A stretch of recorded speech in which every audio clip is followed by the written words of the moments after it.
صلاة الصبح. وسبحان الله، الله عز وجل مخلي هالركعتين ذني بداية الانكشاف.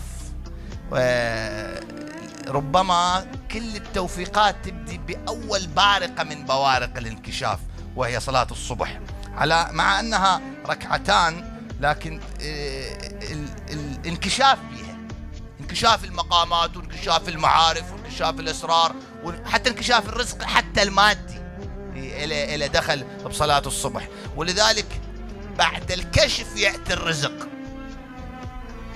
ليش يقول لك أنت أبقى قاعد بين الطلوعين، يعني بين انكشافين، انكشاف الصبح وانكشاف الشمس. ليش يقول لك؟ لأن بين الطلوعين الله يقسم الأرزاق في هذا اليوم ويوزع الأرزاق ويعطي الأرزاق بين الطلوعين. فأول بارقة من بوارق الفيض تأتي بالصبح، بالانكشاف.